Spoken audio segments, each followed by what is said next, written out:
Diary മിൽക്കിൻ്റെ packet വെച്ച് നമുക്കൊരു journal ചെയ്താലോ? കളർ പേപ്പറാണ് വേണ്ടത്. നമുക്കിതൊന്ന് മുറിച്ചെടുക്കും ഇതുപോലെ.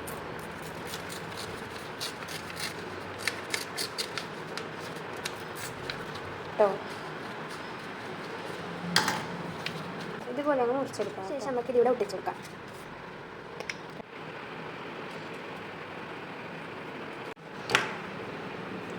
നമുക്കിതിവിടെ ഒട്ടിച്ചെടുക്കാം കേട്ടോ. മിൽക്കിൻ്റെ പാക്കറ്റാണ്. എൻ്റെ ഇത് കുറച്ച് ലോങ് പാക്കറ്റ് ആയതുകൊണ്ട് ഞാൻ ഇത് കട്ട് ചെയ്യുന്നുണ്ട് കേട്ടോ.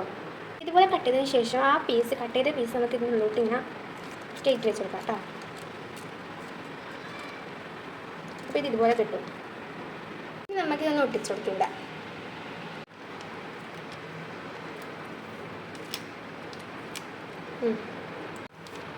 അപ്പോൾ ഇതുപോലെ ഒട്ടിച്ചിട്ട് നമുക്ക് ഹാർട്ട് കട്ട് ചെയ്ത് ഇതുപോലത്തെ ഒരു പർപ്പിൾ കളർ പേപ്പർ വേണേ. നമുക്കിത് രണ്ടായിട്ടൊന്ന് മടക്കി കൊടുക്കാം. അപ്പോൾ ഇതുപോലൊരു സൈഡോട്ടേക്ക് ഒരു ഹാർട്ട് ഇതുപോലെ ഇങ്ങനെ വരച്ചു കൊടുക്കാം കേട്ടോ. നമുക്കിതൊന്ന് കട്ട് ചെയ്തെടുക്കണം.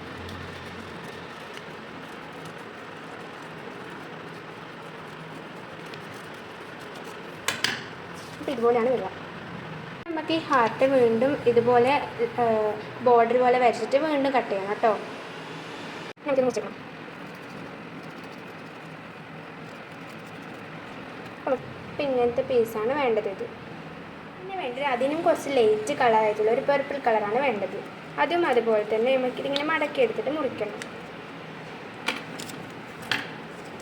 കട്ടെ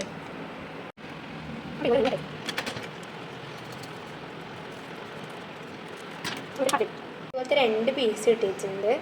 ഹാർട്ടിലാക്കി ഇതുപോലെ അങ്ങ് ഒട്ടിച്ച് കൊടുക്കണം കേട്ടോ.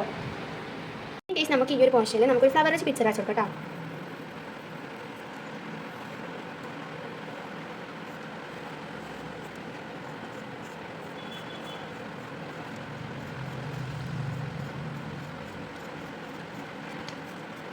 ഏകദേശം ഇതുപോലത്തെ ഒരു ഫ്ലവറാണ് ഞാൻ വരച്ചിരുന്നത്. ഞാൻ മാറ്റി ചെയ്യുമ്പോൾ കാണിച്ചു തരാം. ഇനി നമുക്ക് ഈ ഒരു ഫ്ലവറിനെ ബ്ലാക്ക് ഇങ്ക് വെച്ചിട്ടൊന്ന് വരച്ചെടുക്കും ഇതിൻ്റെ മുകളിലൂടെ. അപ്പോൾ ഇതാണ് ഞാൻ വരച്ച ഫ്ലവർ. അപ്പോൾ ഇതുപോലത്തെ 2 പിക്ചർ എടുത്തിട്ട് ഇതുപോലെ അങ്ങ് ഒട്ടിച്ചു കൊടുക്കണം കേട്ടോ.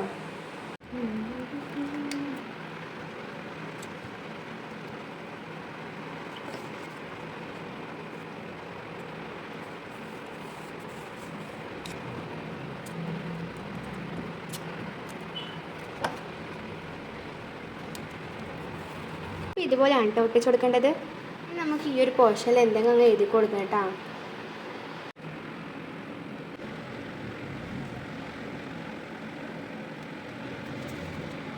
ഈ ഒരു ഭാഗത്ത് 2 ബട്ടർഫ്ലൈ നമുക്ക് വരച്ചു കൊടുക്കാം.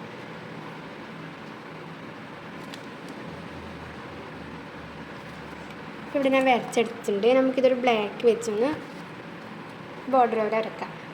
ഇപ്പോൾ കാണാൻ ഇതുപോലെ ഉള്ളത്. ഇനി നമുക്ക് ഈ ഒരു ഫ്ലവറിനും കുറച്ച് ബട്ടർഫ്ലൈക്കൊന്ന് കളർ കൊടുക്കണമെങ്കിൽ. അപ്പോൾ ഗൈസ്, നമ്മുടെ ഡയറി മിൽക്ക് ജേണലിൻ്റെ ഫൈനൽ ലുക്ക് ഇങ്ങനെയാണ്. ഇഷ്ടപ്പെട്ടാൽ ലൈക്ക് ചെയ്യാൻ മറക്കല്ലേ.